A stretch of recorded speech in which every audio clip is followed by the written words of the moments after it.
সন্ত্রাস দমন। 5ই জানুয়ারি শুক্রবারের সকাল, রাজধানীর সোহরাওয়ার্দী উদ্যান। গণতন্ত্র রক্ষা, সন্ত্রাস ও জঙ্গি দমনে আলেম ওলামা সমাবেশ এবং ইসলামী সাংস্কৃতিক অনুষ্ঠানের আয়োজন করে বাংলাদেশ ইউনাইটেড ইসলামী পার্টি। 1 মাস আগেই সোহরাওয়ার্দী উদ্যানে তারা সমাবেশের অনুমতি নিয়ে রাখে। অনুষ্ঠানের প্রধান অতিথি আওয়ামী লীগের সিনিয়র যুগ্ম সাধারণ সম্পাদক মাহবুবুল আলম হানিফ জানালেন এই কথা। ইউনাইটেড ইসলামিক পার্টি 1 মাস আগে পারমিশন নিয়েছে, যেটা আমাদের ডক্টর হাসান মাহমুদ বললেন। সেই জায়গায় তারা আবার পাল্টা একটা সমাবেশ করার জন্য একটা চিঠি দিয়ে বিশৃঙ্খলা করার চেষ্টা করেছিলেন। অথচ বিএনপি 5ই জানুয়ারি সোহরাওয়ার্দী উদ্যানে সমাবেশের অনুমতি চেয়েও পায়নি বলে অভিযোগ করেছেন দলটির নেতারা।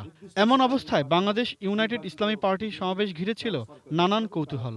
উপস্থিত ছিল আইনশৃঙ্খলা রক্ষাকারী বাহিনীর সদস্যরাও।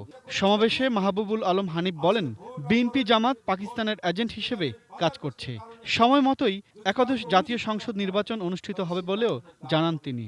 এই নির্বাচন সংবিধান অনুযায়ী হবে। এই নির্বাচন আমাদের জন্য অত্যন্ত গুরুত্বপূর্ণ নির্বাচন হবে। এই নির্বাচন কারোর জন্য কোনো বাধাগ্রস্ত হবে না। কে নির্বাচনে আসবে আসবে না তাদের ব্যক্তিগত ব্যাপার, তাদের রাজনৈতিক সিদ্ধান্তের ব্যাপার।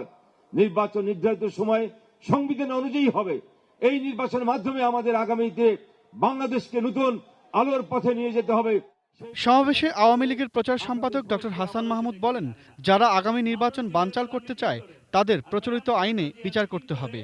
আপনাদের কাছে অনুরোধ জানাবো, আমাদের নেত্রী জননেত্রী শেখ হাসিনার ছবি আর বেগম খালেদা জিয়ার ছবি পাশাপাশি দেখেন, কাকে একজন ইমানদার মহিলা হিসাবে মনে হয়। আমাদের নেত্রী 5 ওয়াক্ত নামাজ পড়ে, এমনকি তাহাজ্জুদের নামাজ পড়ে। আর বেগম খালেদা জিয়া, তাকে দেখে মনে হয় যে নায়িকারা যখন বুড়া হয়ে যায় তখন যেই চেহারা দাঁড়ায়, বেগম খালেদা জিয়াকে দেখলে সেটি মনে হয় কিনা সেটি আপনারাই বিচার করবেন। ওলামা মাশায়েখ সমাবেশ ও সাংস্কৃতিক অনুষ্ঠানে সঙ্গীত পরিবেশন করেন মুহিব খান ও কলরব শিল্পগোষ্ঠীর শিল্পীরা। এই দেশের জন্য লড়েছি আমরা, মরেছি ভাষার জন্য। Imran Hossain Suman, ATN news, Dhaka.